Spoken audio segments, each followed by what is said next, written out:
नमस्कार, आप सभी को महिला दिवस की हार्दिक शुभकामनाएं। मैं हूं आपके साथ दिला गोस्वामी और आप देख रहे हैं स्पीकिंग ट्री का Facebook live.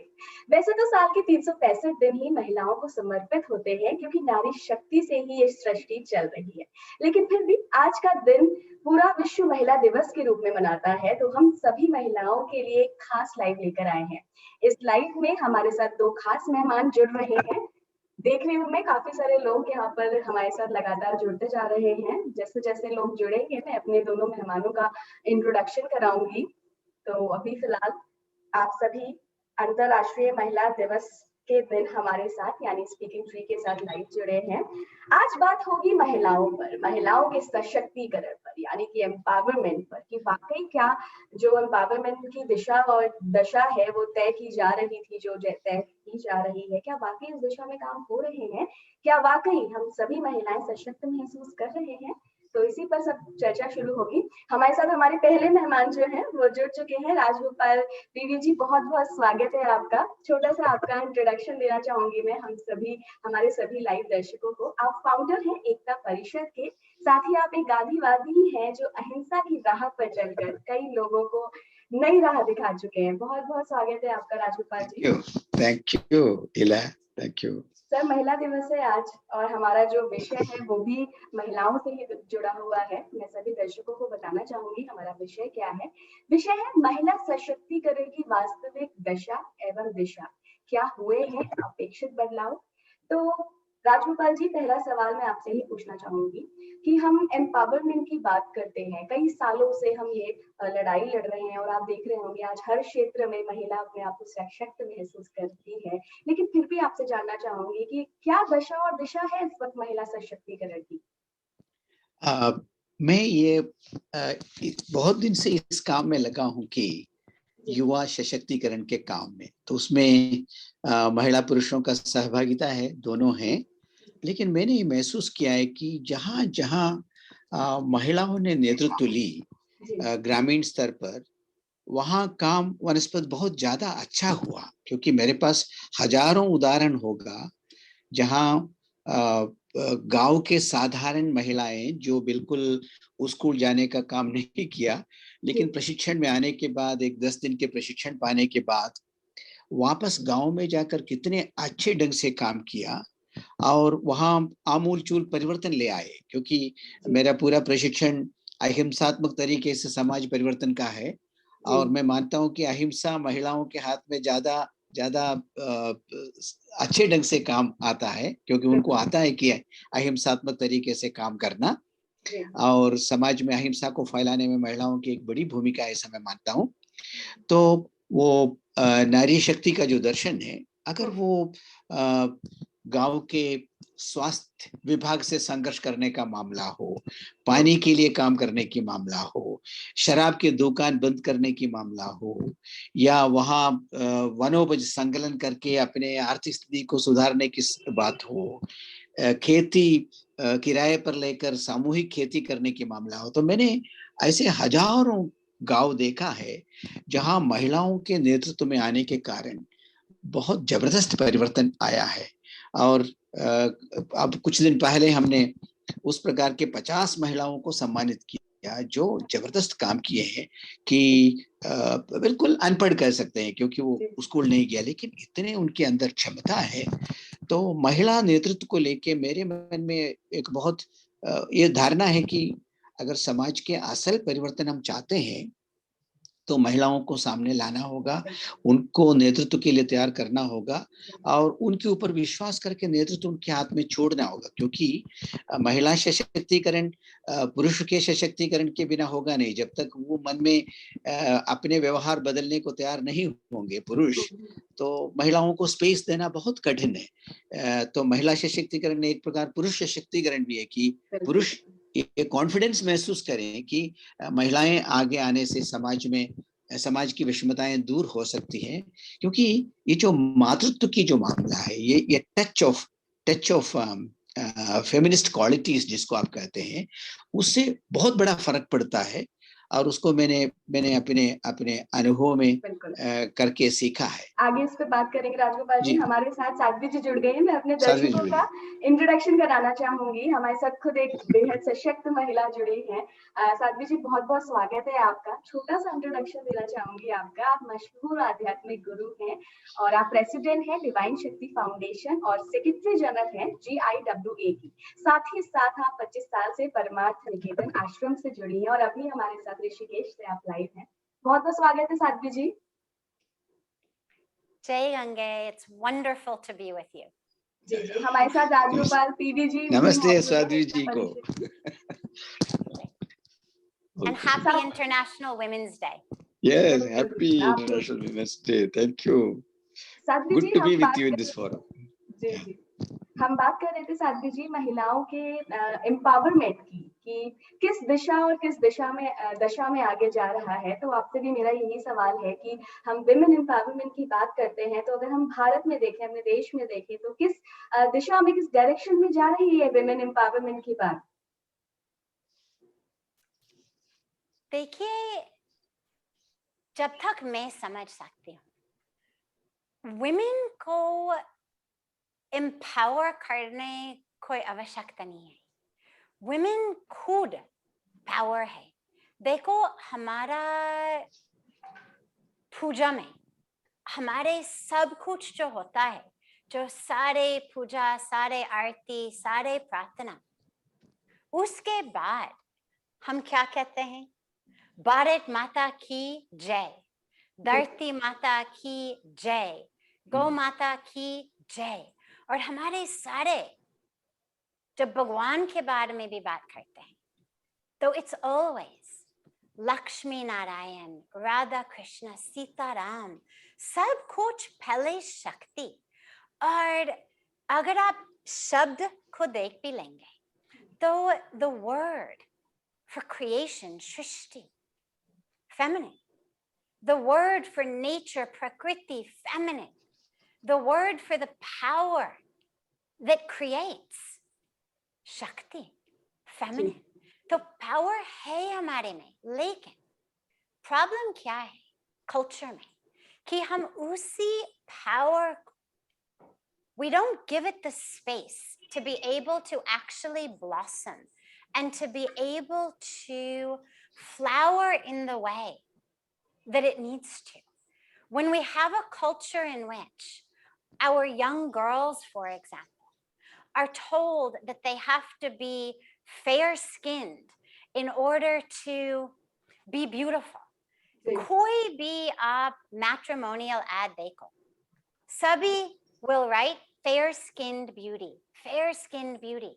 Now, Bharat is a country of dark-skinned beauties. The most exotic, beautiful, rich, amazing color skin. So America में we are putting cream on our faces and lying in the sun to get tan ताकि हम इसी तरह से लगेगा. लेकिन here छोटी-छोटी लड़कियां are being told कि जब तक fair skin नहीं होगी, शादी कभी नहीं हो सकता है, nobody will like them.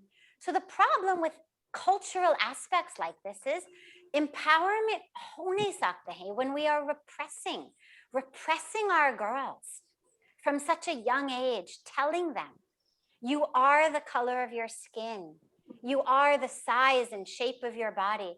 थोड़ा सा मोटी हो जाओ, थोड़ा सा पतली हो जाओ, तुम ज्यादा मोटी हो, कहाँ से पति देव ढूंढ लोगे? तुम ज्यादा पतली हो, कहाँ से पति देव ढूंढ लोगे? Everything becomes something is wrong with your package. So we are बचपन से we are repressing them, we're sticking them into boxes. Third, school में we're not teaching enough about menstruation and menstrual hygiene. तो जब उनकी menstruation शुरू होता है, ज़्यादा से ज़्यादा लड़कियां school में नहीं जाते हैं, they stay at home. Why? Because they've never learned how to take care of themselves in such a way that they can be safe and clean and go to school. या उनकी school में toilets नहीं होती, या toilet काम नहीं करते, या toilet के ऊपर दरवाजा नहीं लगी हुई है, these tiny little things play such a huge role in Exactly. this empowerment. जब अपनी लड़कियां are dropping out of school because they're missing too many days a week, जब हर महीने वो कह रहे हैं I am down when they're on their period. No, you are not down. हमको इसको इलाजी हम इसको change करना पड़ेगा, बदलना करना पड़ेगा. We have to change it from I am down to I am up. I am up because भगवान की शक्ति, creation करने की शक्ति मेरे में है. That's why I menstruate, because I have the power of creation. So all of these things are the sorts of things that keep that power down. तो अगर हम अच्छी तरह से अपनी education की systems में, अपनी परिवार में माँ का दर्शन जो है, देखो माँ सब कुछ है. माँ is the pillar of the family and the pillar of society and therefore the pillar of our cultures. और माँ केवल प्यार नहीं देती, संस्कार भी देती है. तो वो माँ, we have to make sure that she is not being beaten, that she's not being abused at home. दुर्भाग्य से the rates of domestic violence are much too high. कोई आदमी मंदिर में कभी नहीं जाएगा. And to hit the Murthy of माँ दुर्गा और माँ सरस्वती, आप सोचो कोई आदमी कभी ऐसे करेगा? Never. Nobody would ever walk into a मंदिर और अपनी माँ सरस्वती, माँ लक्ष्मी की मूर्ति को थप्पड़ मारेगा या हिट करेगा. कभी नहीं. हमको याद रखना है कि वो देवी, that Mahalakshmi, that Ma Saraswati, that Ma Durga lives in the presence of our mothers, of our sisters, of our daughters. तो घर पे परिवार में जब माँ को इतनी सम्मान मिलते हैं, हम थोड़ा सा सम्मान देने के चक्कर में फंसते हैं. लेकिन नारी सम्मान मिलने, we are not so worried. सम्मान के ज्यादा सम्मान चाहिए हमको. It's not the thing. जो मेरा अगला सवाल है ना, वो यही इसी से जुड़ा हुआ है कि राजगोपाल जी, आपसे मैं पूछना चाहूंगी कि हम क्यों खुद को ऐसे कमजोर महसूस करते हैं? हम क्यों खुद में ऐसा महसूस नहीं कर पाते कि हम सशक्त हैं? क्यों हमें दूसरों को बताने की ये जरूरत पड़ती है कि आप महिला हैं, अरे आप बहुत एम्पावर हैं? हम क्यों ऐसा फील करते हैं कि हम अबला हैं? मनु बहन का एक किताब है जिसमें वो कहते हैं कि बापू मेरी माँ, क्योंकि महात्मा गांधी के बारे में वो कहते हैं कि महात्मा गांधी मेरे पिता नहीं थे, माँ थी. क्योंकि जितने भी महात्मा गांधी का वो विशेषता रही है कि वो पुरुष है लेकिन उनके अंदर मातृत्व का एक हृदय रहा है. तो एक तरफ ये समझना कि सबके अंदर गुण है और ये गुण को विकसित करने की आवश्यकता है, क्योंकि अब हम महसूस करते हैं कि पुरुषों को माचो बनना है और महिलाओं को शर्मिंदा होना है. ये जो हमने एक डिजाइन बना के रखा है समाज में मानसिक रूप से, उससे बाहर आने की जरूरत है. महिलाओं को ताकतवर भी बनना है और पुरुषों के अंदर महिलात्व का गुण भी होना है. जैसे स्वाति कह रहे हैं कि हम शिवजी को देखते हैं कि अर्धनारीश्वर के रूप में, तो इसका क्या मतलब है कि एक दोनों शक्ति दोनों के पास है. तो उसको समझना और उस ताकत को विकसित करना, बचपन से विकसित करना कि आप ताकतवर भी हो सकते हैं, दयावान भी हो सकते हैं. दयावान होना कोई खराब नहीं है. दयावान होना सिर्फ माँ की जिम्मेवारी नहीं है, दयावान होना तो पुरुषों का भी जिम्मेवारी है. लेकिन जैसे स्वाति जी कह रही थी कि एक कॉन्ट्रडिक्शन जो मैं हमेशा महसूस करता हूँ, हमने गंगा को माँ कहा, लक्ष्मी मैया कहा पैसे को, सरस्वती मैया कहा एजुकेशन को, धरती मैया कहा धरती को. लेकिन जिस प्रकार हमने अब्यूज किया कि हमने गंगा को भी अब्यूज किया, हमने शिक्षा को भी अब्यूज किया, करप्शन बढ़ा दिया शिक्षित होके, और हमने लक्ष्मी मैया को कुछ लोगों के तिजोरियों में बांध दिया, बाकियों को गरीब रखा। तो एक तरफ बड़े कॉन्ट्रडिक्शन से हम जी रहे हैं और इस कॉन्ट्रडिक्शन से बाहर आना जरूरी है। और स्वाति जी ने बिल्कुल सही कहा कि ये जो ताकत को पहचानना कि हमारे अंदर ये भव्य ताकत है, इस ताकत को इस्तेमाल करके हम अपने समाज को बदल सकते हैं। इसलिए मैंने कहा कि मैं अपने पूरे ट्रेनिंग प्रोग्राम में लड़कियों की ताकत को देखता हूँ, गांव से आने वाले साधारण लड़कियों की ताकत को देखता हूँ। और पिछले दिनों में जिस प्रकार पंचायत चुनाव में महिलाओं की भूमिका को देखा, और जिन जिन पंचायतों में महिलाओं ने जिम्मेवारी ली और वहां जिस प्रकार का परिवर्तन आया है, उसको भी मैंने देखा कि शराब में कमी आई, भ्रष्टाचार में कमी आई, न्याय संगत समाज बनाने में तेजी आई। तो मुझे लगता है कि महिला लीडरशिप को जिस प्रकार ट्राई करना चाहिए अभी तक किया नहीं है, क्योंकि अभी भी हमको लगता है कि पुरुषों के हाथ में देश सुरक्षित है, पुरुषों के हाथ में पंचायत सुरक्षित है, पुरुषों के हाथ में घर सुरक्षित है। ये भावना से, इसलिए मैंने कहा कि पुरुषों का एम्पावरमेंट ज्यादा जरूरी हो गया कि वो ये समझ सके कि महिलाओं के अंदर ये निहित ताकत है। उस ताकत के साथ जब मातृ हृदय मिल जाता है, स्थिति और बेहतर हो सकता है। तो दुनिया को और अच्छा बनाने के लिए महिलाओं को आगे लाना, सिर्फ महिलाओं की आवश्यकता ऐसा मैं मानता नहीं, पुरुषों की भी आवश्यकता है, क्योंकि अच्छी दुनिया में जीना हम सब चाहते हैं। घर झाड़ू इसलिए लगाते हैं कि हम सब अच्छे घर में रहना चाहते हैं, वैसे दुनिया को भ्रष्टाचार से, अन्याय से, अत्याचार से मुक्त कर सके और वो महिला नेतृत्व में कर सके तो बहुत अच्छा होगा। क्योंकि अभी रिसेंट स्टडी में ये बताया कि जहां जहां कोविड की विपदा को तेजी से निपटने में महिला नेतृत्व कामयाब हुए, वो न्यूजीलैंड की बात हो, जर्मनी की बात हो, बांग्लादेश की बात हो, जहां जहां महिला नेतृत्व है वहां की स्थिति बाकी देशों से एकदम भिन्न है। तो इस दृष्टि से मुझे लगता है कि महिलाओं के अंदर सशक्तिकरण की आवश्यकता तो है ही, लेकिन महिलाओं के शक्ति को पहचानने का, उसको प्रोत्साहित करने का शक्ति अब पुरुषों के अंदर कैसे लाएं, इस पर अधिक काम करने की आवश्यकता है। अच्छा, आप दोनों से ही मेरा ये सवाल है, बहुत संक्षिप्त में, शॉर्ट में आप दोनों से ही मैं इसका जवाब चाहती हूँ कि मानसिकता कैसे ये बन जाती है महिलाओं की? क्या ये हमारे सोसाइटी का दोष है या ये एक सबकॉन्शियस माइंड में रहता है कि हम कमजोर हैं या हम सशक्त या एम्पावर महसूस नहीं कर पाते? तो ये मानसिकता कैसे डेवलप हो जाती है एक छोटी सी बच्ची से लेकर एक महिला तक? आप दोनों से पूछना चाहूंगी। साध्वी जी, आपसे शुरू करते हैं। तो क्या करना चाहिए हमको? सबसे पहले गर्ड पे शुरू करना चाहिए।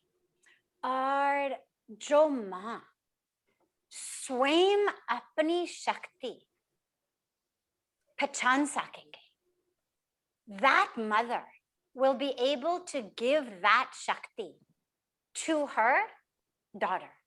The mother who knows, I'm not the color of my skin, I'm not the size or shape of my body, I'm not whether I have diamonds in my ears or expensive sari, I am not those things.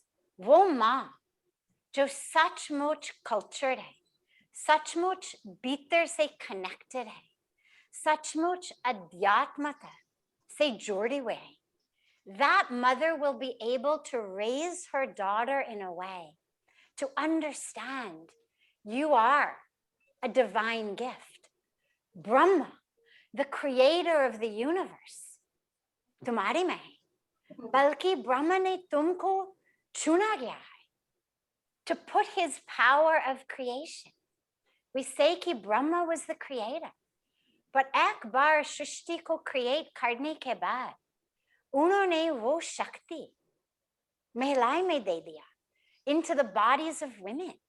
So when the women in our homes, when our mothers have that awareness, they will pass it on to the daughters. तो हमको पहले माँ के साथ शुरू करना है और उसके लिए इतने सारे programs we personally are running, so many empowerment programs, training programs, and they are easy.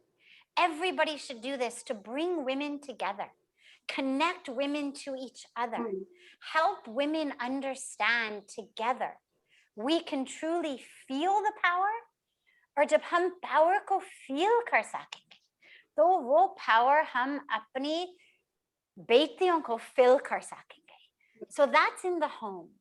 फिर स्कूल में, in the school we must be sure that there is gender equality, that our girls and our boys are being treated equally, and that we are giving education around menstruation so that no one thinks it's an illness, no one thinks it's a monthly problem, no one thinks it makes them dirty or impure, but ताकि we understand कि जहाँ creation है वहाँ menstruation होना है, जहाँ menstruation नहीं होती वहाँ creation हो नहीं सकता है, and that we provide our girls with the knowledge and access of how to take care of themselves during that time.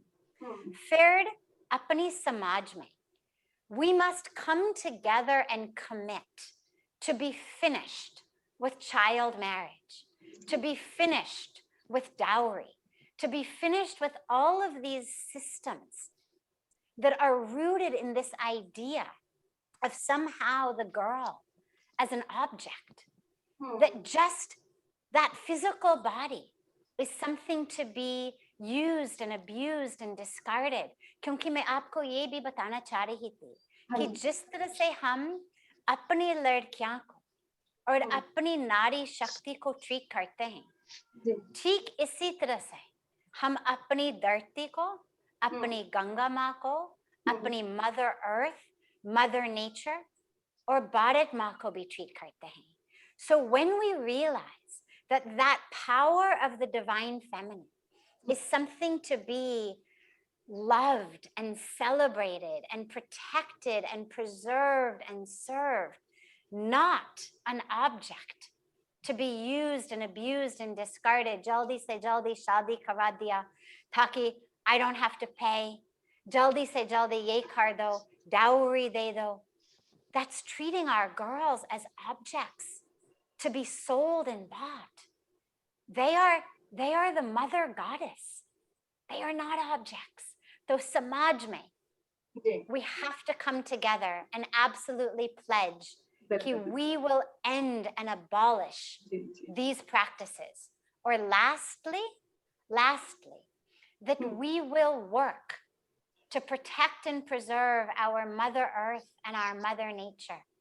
क्योंकि खासकर जल, जब हम कहते हैं माँ गंगा, माँ यमुना, माँ Saraswati, this water is life. जल जीवन है. लेकिन जब जल की कमी है, it is the women who suffer most, who have to walk to collect the water. It is the women who don't have the water to cook with, to keep things clean with. It is the women who are tending to the children who are sick from drinking the water that is polluted.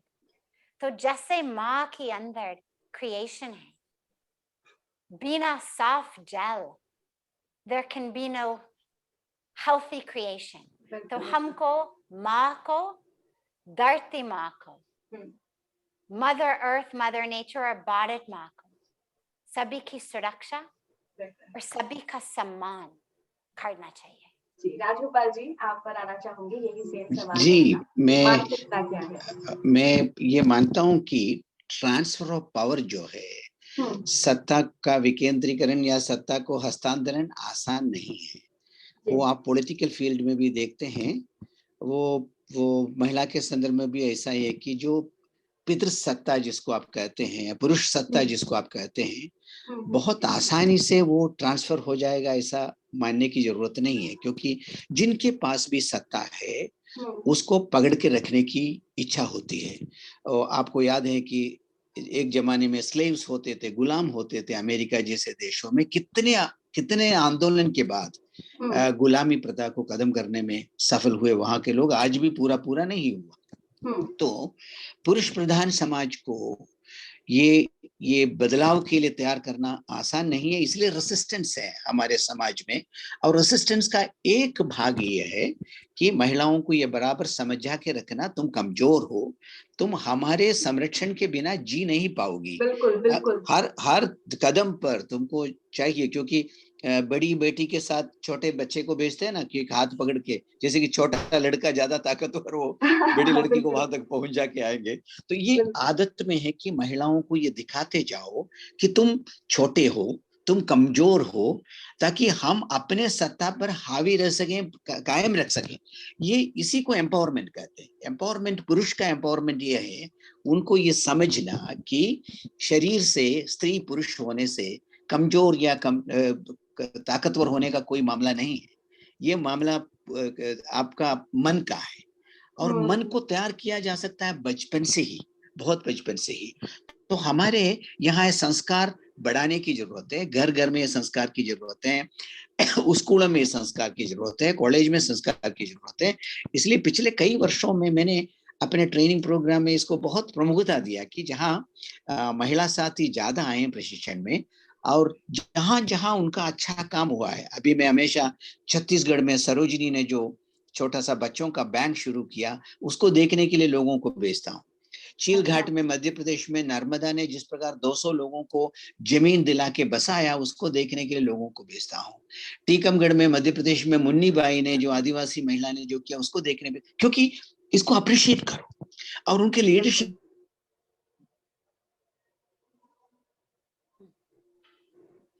Rajagopal जी, आपकी आवाज I think break हुई है। एक प्रकार empowerment का एक process तेजी से चलेगा, तो मुझे लगता है कि महिलाएं कहीं कमजोर नहीं हैं, वो ताकतवर ढंग से समाज को बदलने के लिए आगे आ सकते हैं। मैं इस पर एक और जोड़ के खत्म करता हूं कि देखो, जैसे अहिंसा के लिए हम इन्वेस्ट करते ही नहीं, हिंसा के लिए, हिंसा के विचार, हिंसा के, और इसमें माध्यम भी शामिल है कि हिंसा को जिस प्रकार प्रमोट करते हैं, तो हिंसा का डर भी लड़कियों के मन में हम बिठा देते हैं, क्योंकि हिंसा को समाप्त करने के लिए कोशिश करने के बदले हिंसा का डर लड़कियों के मन में बिठा के उनको कमरे के अंदर रखने का, घर के अंदर रखने का। तो मुझे लगता है कि हिंसा को समाप्त करने के लिए, वो किसी प्रकार की हिंसा हो, उसको समाप्त करने के लिए हमको सबको निकल के आना चाहिए, ताकि गांधी ने कहा रात को 12 बजे भी एक लड़की स्वतंत्र होकर घूम सके, तभी मैं भारत को आजाद मानूंगा। तो ऐसे एक आजादी की कल्पना अगर हम सब लोग लेके मन में लेके चलेंगे, तो देश सुंदर हो जाएगा, महिलाओं को बराबरी का एक महसूस होगा।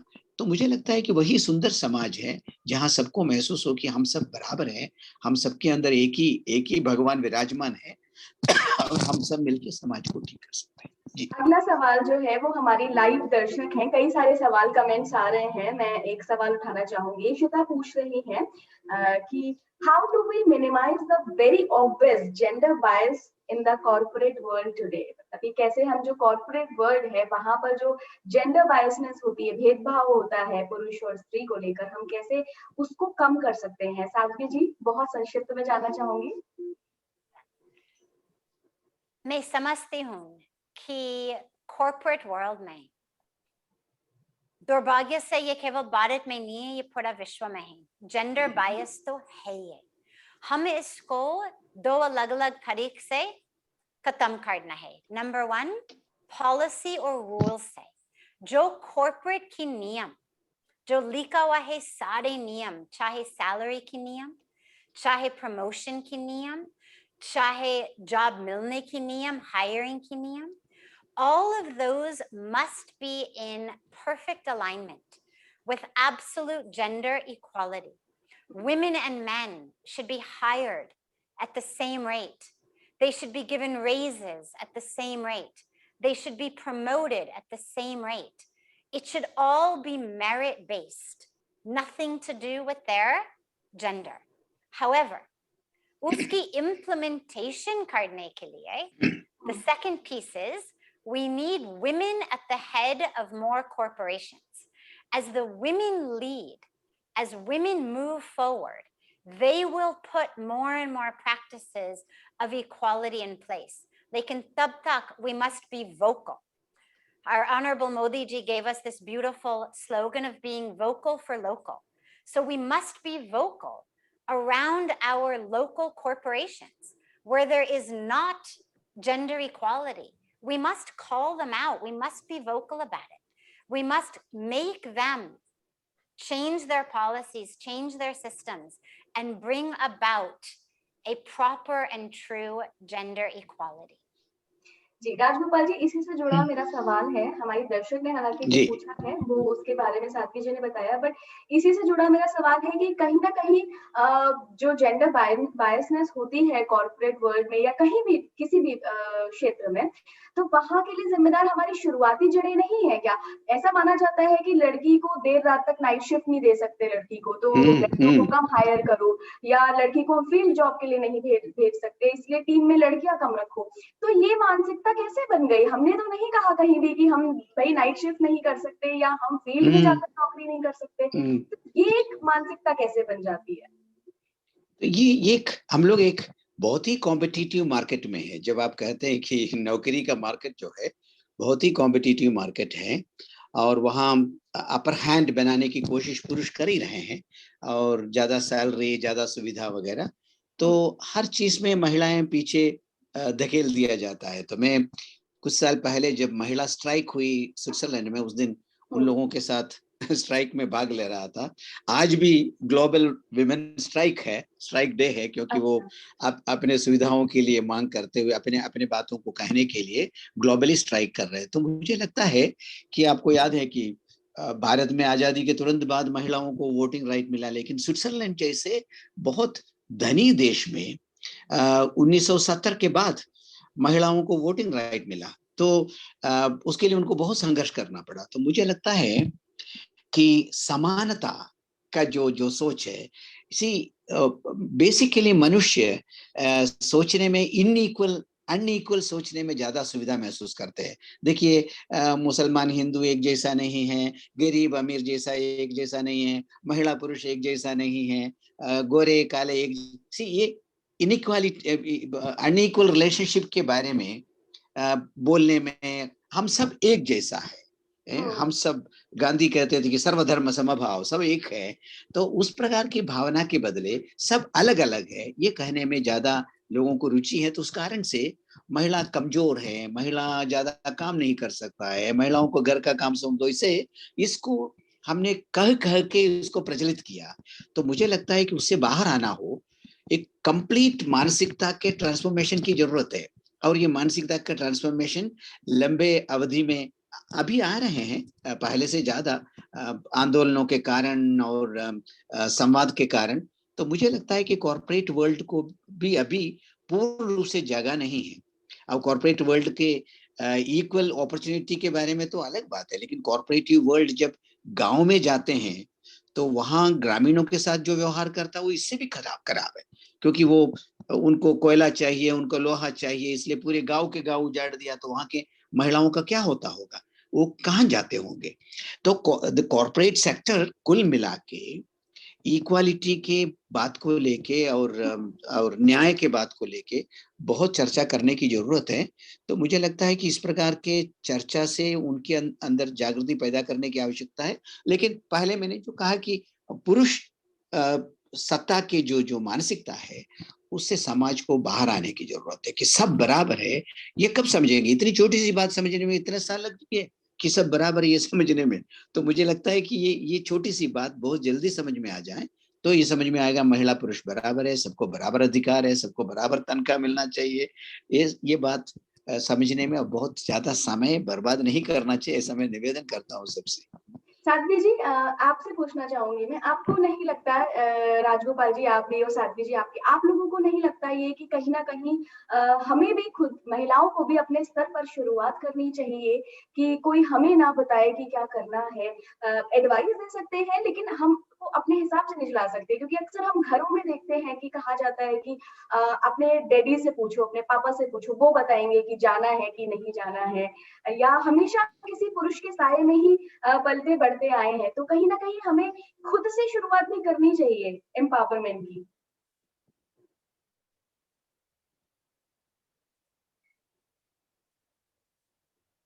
जी, मैं फिर से करती हूँ सवाल आपको साध्वी है।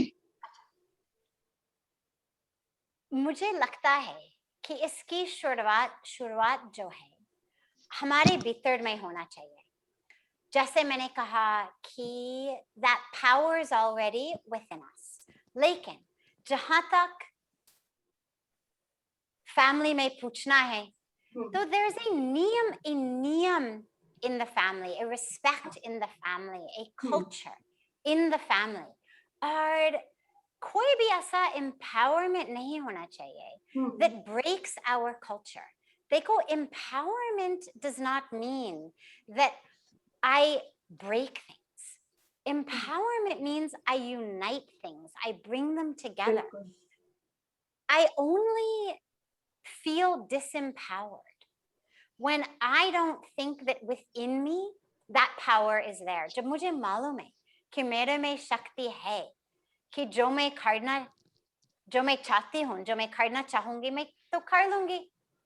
लेकिन फिर भी जो रिस्पेक्ट है, जो नियम है, जो कल्चर है, खासकर अपने पेरेंट्स के लिए, अपने फैमिली मेंबर्स के लिए, we follow it, not because we don't have empowerment. And that's a very important thing to realize, is that the solution to oppression and repression is not just a rebellion against that. Then we are still stuck. We're still slaves. If I'm simply rebelling against what you tell me to do, so fear to be I'm living my life according to what you say. Real power is from within me. जो मुझे मालूम है, मेरा धर्म क्या है, मेरा भीतर की आवाज, मेरे में जो शक्ति, मेरे में जो calling, to know that and to live that, that is the real power. And yeah, sometimes in the family there's conflict, but what I've seen is when you are really anchored and really connected in your truth, you can convince people, even your parents. So we start with that, trying that. And then yes, of course, sometimes there are times when we have to follow that inner voice, that inner power, that inner knowing. But अपनी family का जो power, वो एक बहुत special शक्ति है. और खासकर हमारे parents का जो प्यार, जो caring for us. So we should try to all of the extent possible to stay aligned with that and to help them, to explain if we feel like they're not giving permission for something, to explain, to bring them more and more awareness, more and more teachings, because sometimes they don't know. A lot of times the older generation may be operating from cultural norms that no longer apply. So we share that which is happening.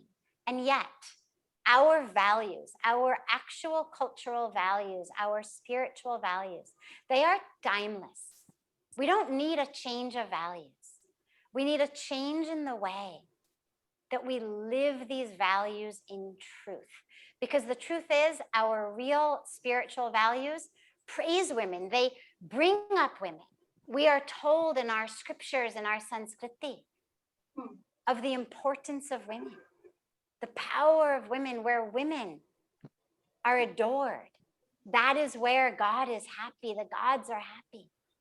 All of our shastras, all of our Sanskriti, all of that which we're rooted in actually is rooted in prayers of women, of the Shakti, worship of the Shakti, jaise maine shuru kiya tha.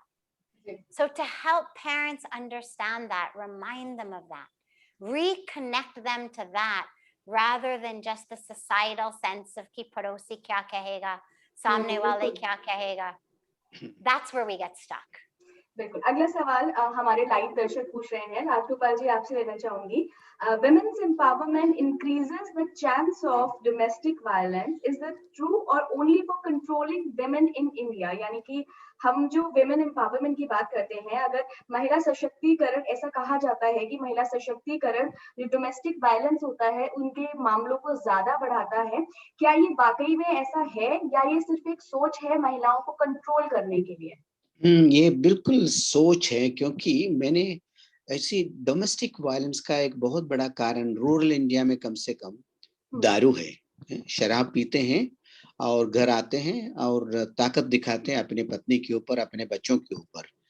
और मैं पूरे अपने काम में ये देखा है, जहां जहां महिला सशक्तिकरण हुआ वहां ये दारूबंदी हुई और वायलेंस कम हुई, या कम से कम संगठित महिला ग्रुप के सामने कोई पुरुष डंडा लेके खड़े होने का हिम्मत नहीं रखते, क्योंकि उनको मालूम है कि अगर मैं एक महिला के ऊपर अत्याचार करेंगे, पड़ोस के सब महिलाएं इकट्ठे हो जाएंगे। क्योंकि महिला शक्तिकरण का एक बहुत बड़ा भाग पिछले दिनों में ही रहा, जब जो समूह बनना शुरू हो गया गांव में, एसएचजी बनना शुरू हो गया गांव में। तो मुझे लगता है कि महिला संगठन, महिला सशक्तिकरण डोमेस्टिक वायलेंस को कम करेगा, वो बढ़ाने की कोई कारण नहीं है। और दूसरी बात, मुझे लगता है कि सबको ये पसंद है, ये दुनिया में सबसे बड़ा गुण क्या है, बड़ा वैल्यू क्या है, जिसके स्वाति जी कह रही है कि बड़ा वैल्यू यही है कि मुझे जो पसंद नहीं है वो मैं दूसरों से ना करूं। पिटाई किसको पसंद है? तो तुम दूसरों को क्यों पीटेंगे? तो इक्वालिटी किसको पसंद नहीं है? तो इक्वालिटी क्यों नहीं देना है दूसरों को? मुझे जो पसंद नहीं है मेरे साथ हो, मैं दूसरों के साथ न करूं, इस मूल्य को अगर हम सब लोग मान लेंगे तो हम सब बराबर है, ये समझने में दिक्कत नहीं होगा। और फिर हम लोग हमेशा रिनाउंसिएशन और सैक्रिफाइस को महत्व देने वाला देश है, इसलिए वो जो वैल्यू है पूरे परिवार के लिए त्याग करने का, माँ का जो जो दिल है, ताकत है, वो क्यों नहीं पुरुषों के अंदर आना चाहिए? सी ये सैक्रिफाइस करने की ठेका सिर्फ महिलाओं को क्यों है? सैक्रिफाइस करने का, रिनाउंस करने की ताकत पुरुषों में क्यों नहीं आना चाहिए? तो मुझे लगता है ये समय है, बहुत सारे जिसको हम महिलाओं का गुण मानते हैं उसको पुरुषों के अंदर लाएं, और जो जो समाज को, पॉलिटिक्स को चलाने का, कॉर्पोरेट सेक्टर को चलाने का, जिसको हमने पुरुषों का गुण मानता रहा है, वो महिलाओं के अंदर लाए। तो ये एक्सचेंज का टाइम है, और हम एक दूसरे से सीखें, और आपका गुण मैं ले लूं, मेरा गुण मैं आपको दे दूं, उसमें क्या दिक्कत है? तो मुझे लगता है कि मैन शुड बिकम हम्बल। अभी जो ईगो है, इस कारण से मैं तू में लगा हुआ है। अब ये एक समझ लें कि अच्छा समाज बनाने के लिए ये दोनों गुणों का समावेश ही सबसे ज्यादा फायदेमंद है। तो इसको बहुत जरूर किया जा सकता है, और समाज और अच्छा बन सकता है उससे। समय की कमी है आप लोगों से, बस एक एक लाइन में मैं एक जवाब चाहती हूँ आप दोनों गेस्ट से मेरा, कि आज महिला दिवस पर हमारे से काफी सारी जो महिलाएं हमारे साथ लाइव दर्शक जुड़ी है, पूछ रही हैं कि कैसे हम इसे अच्छा बना सकते हैं। तो एक एक सीख आप दोनों से मैं जानना चाहूंगी कि हम क्या अपने अंदर बदलाव ला सकते हैं, जिससे कि हम खुद से महसूस करें कि वाकई हम सशक्त हैं। साध्वी जी। मैं अपने सारे बहनों के, to all of my sisters, to all of my mothers, to all of my daughters out there, सबसे जरूरी चीज इतनी याद रखो कि आपकी भीतर is the divine presence. आपकी भीतर is that divine feminine. आपकी भीतर शक्ति is there. The power of creation. सब कुछ की शक्ति. Power of creation, power of sustenance, power of dissolution. क्योंकि with all of the masculine manifestations of the divine, there's always the feminine, right? We say Lakshmi Narayan, all of Sita Ram, Radha Krishna, all of that. याद रखिएगा कि आप में that divine presence is there. You are not your physical body. You are not the color of your skin. You are not your weight. You are not any of those things. Do not let anyone convince you that you are the physical body. Remember that power of the divine. You are whole. You are full. You are complete. You are divine. And you always should remember that, anchor yourself in that, and then share that Shakti with the world, that Shrishti, that Prakriti of fullness, of wholeness, of love, of truth. That is the nature of the divine Mother Goddess, जो आपकी भीतर में रहती है। राजगोपाल जी, आपसे भी जानना चाहूंगी। सी एक इंटरनेशनल पीस कॉन्फ्रेंस में एक बहन ने कहा कि men are good in building war, creating war, and women are good in creating peace. मुझे लगा कि ये अच्छी बात कही उसने। आज दुनिया में बहुत कॉन्फ्लिक्ट है, जाति का कॉन्फ्लिक्ट है, धर्म का कॉन्फ्लिक्ट है, देश देश के बीच का कॉन्फ्लिक्ट है। विमेन पीस बिल्डर्स बहुत जरूरत है, क्योंकि उनके अंदर वो कला बहुत है। पीस बिल्डिंग में जितनी कैपेसिटी महिला में है उतना पुरुषों में नहीं है, ऐसा मैं मानता हूँ। तो मुझे लगता है कि एक ही संदेश है, दुनिया में कॉन्फ्लिक्ट है, वार है, वायलेंस है, पीस बिल्डर्स के रूप में महिलाएं उभरे और परिवार से लेके दुनिया तक पीस बिल्डिंग के प्रोसेस में हम मिलके काम करें तो बहुत अच्छा होगा। यही संदेश। आप दोनों का बहुत बहुत धन्यवाद हमारे साथ आज इंटरनेशनल वुमेन्स डे पर बेहतरीन चर्चा में जुड़ने के लिए। मुझे लगता है कि हमारे जितने भी लाइव दर्शक हैं जो आगे भी इस लाइव को देखेंगे, उन सभी के लिए एक बेहतरीन संदेश गया है कि भाई सिर्फ महिलाओं को सीख देने की जरूरत नहीं है, आपको अपने अंदर भी खुद बदलाव लाना होगा, समाज के अंदर बदलाव लाना होगा, तभी ये समाज भी सशक्त होगा और महिलाएं भी सशक्त होंगी। और जैसा कि आखिर में आप दोनों ने बताया कि महिला वाकई में एक शक्ति है, एक डिवाइन पावर है, तो खुद को पहचानने की जरूरत है। स्पीकिंग ट्री भी हम आप सभी से यही कहता है, हमारी भी यही सोच है कि आप सभी को अपने अंदर की शक्ति को पहचानने की जरूरत है। और जिस दिन आप पहचान लेंगे, आपको कोई नहीं बताएगा कि आप सशक्त हैं, आप खुद में सशक्त, खुद में एम्पावर महसूस करेंगे। हमारे सभी दर्शकों का बहुत बहुत शुक्रिया। आप सभी बने रहिए स्पीकिंग ट्री के साथ। अगले लाइव में फिर जल्दी आपसे मुलाकात होगी। नमस्कार।